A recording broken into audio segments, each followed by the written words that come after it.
Hello and welcome back to the channel. Today, we're diving deep into one of World War II's most iconic armored rivalries, the American M4 Sherman versus the German Panther. Which tank truly ruled the battlefield? Let's roll out and find the answers. When we think of Allied armor, the M4 Sherman is often the first image that comes to mind.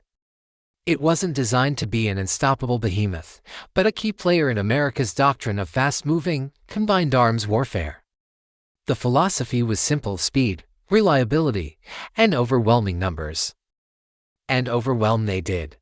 With nearly 50,000 units rolling off the assembly lines, the Sherman became the workhorse of the Western Allies. Its design prioritized simplicity for mass production and ease of maintenance, a crucial factor for an army fighting thousands of miles from home. You could fix it in the field with relatively basic tools, which meant more tanks were available for combat at any given time. This logistical advantage is a huge part of the Sherman story, one that's often overlooked in a simple one-on-one comparison. Ollie Shermans, armed with a 75mm main gun, were perfectly capable combatants in the early to mid-war period. They handled German Panzer IIs and early Panzer IVs with little trouble. However, the battlefield is a constantly evolving environment. By the time the Allies landed in Normandy in 1944, they faced a new and terrifying threat on the European continent: the big cats of the German Panzerwaffe, especially the Panther.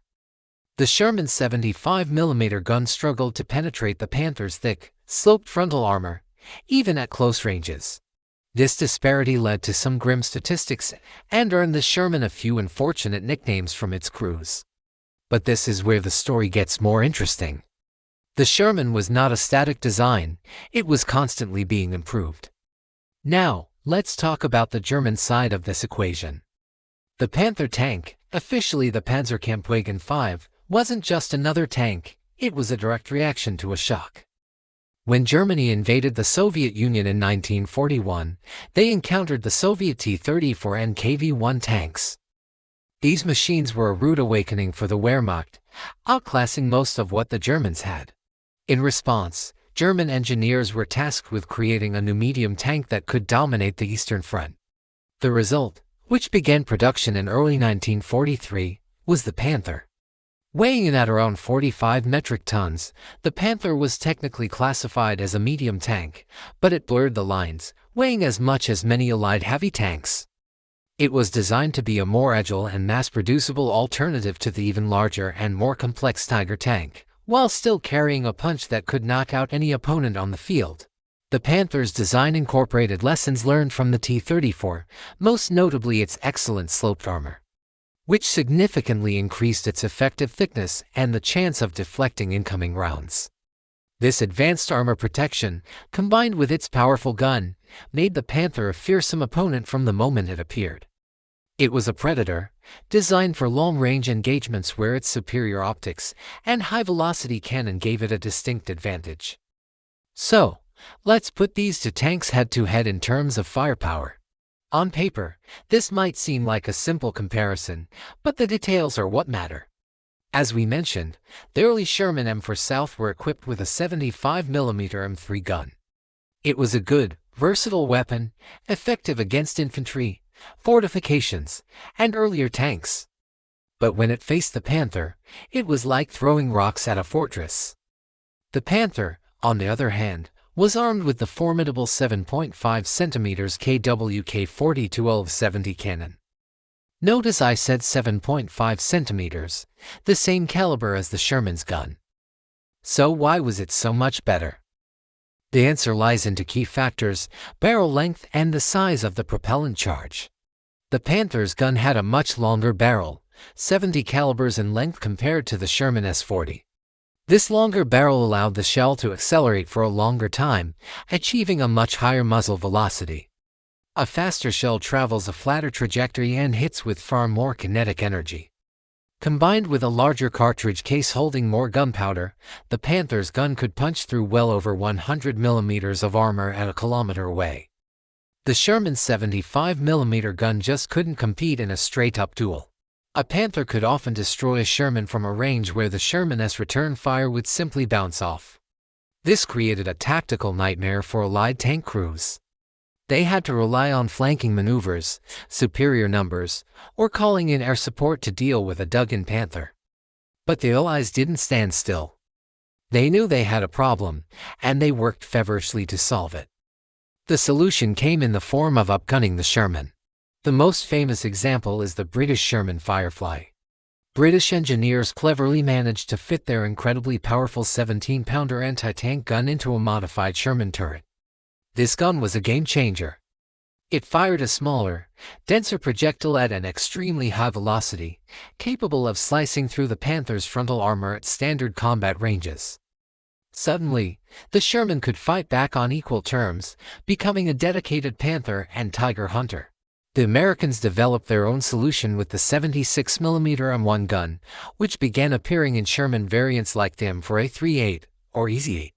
While not quite as potent as the British 17-pounder, the American 76 was a significant improvement over the original 75. When firing special ammunition like high-velocity armor-piercing rounds, it gave Sherman crews a fighting chance, allowing them to engage Panthers from the front.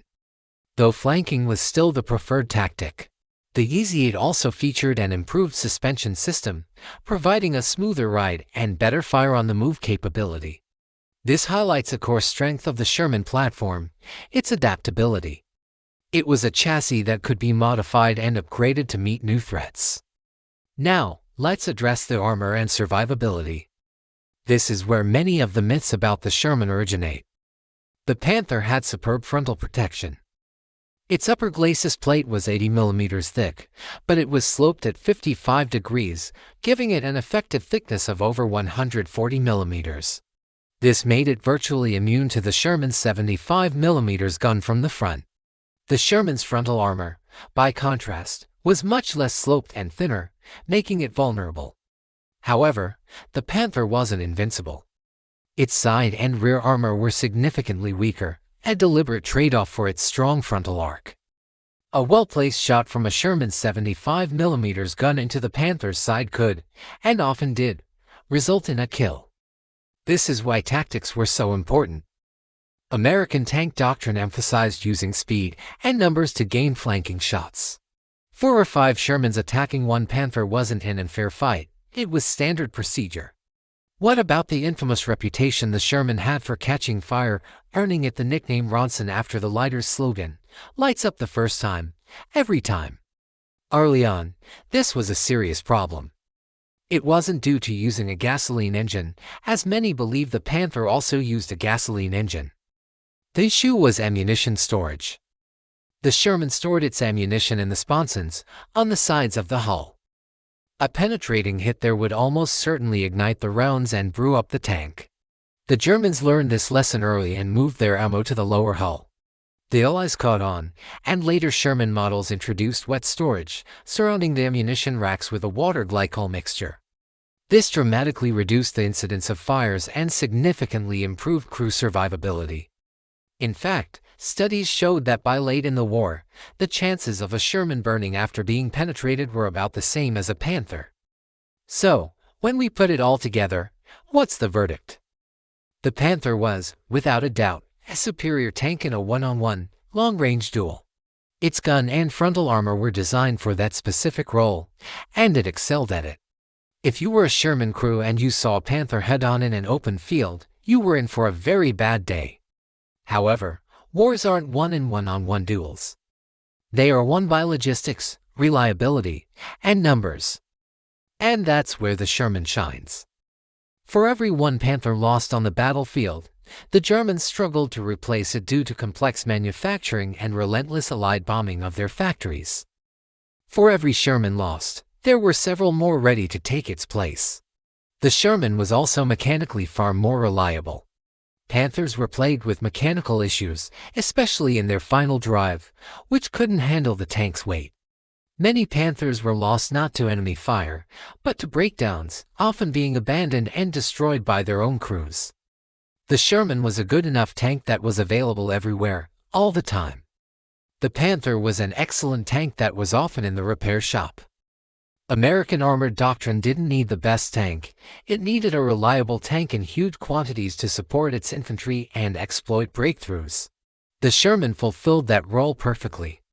It was a tool of combined arms, supported by artillery and overwhelming air power. The Panther, by contrast, was an amazing piece of engineering let down by Germany's crumbling industrial base and logistical situation. In the end, both tanks were products of their nation's strategic needs and industrial capabilities. The Panther was a masterful defensive weapon, a testament to German engineering excellence. The Sherman was a masterful strategic weapon, a testament to American industrial might and logistical prowess. The ultimate winner wasn't decided by gun caliber or armor thickness, but by which tank could be brought to bear on the enemy, reliably, and in decisive numbers. By that measure, the humble M4 Sherman truly was the tank that won the war for the Allies. What do you think? Was the Panther's technical superiority more important, or did the Sherman's reliability and numbers win the day? Let me know your thoughts down in the comments below. Thanks for watching, and if you enjoyed this deep dive, make sure to like, subscribe, and hit that notification bell for more content. We'll see you in the next one.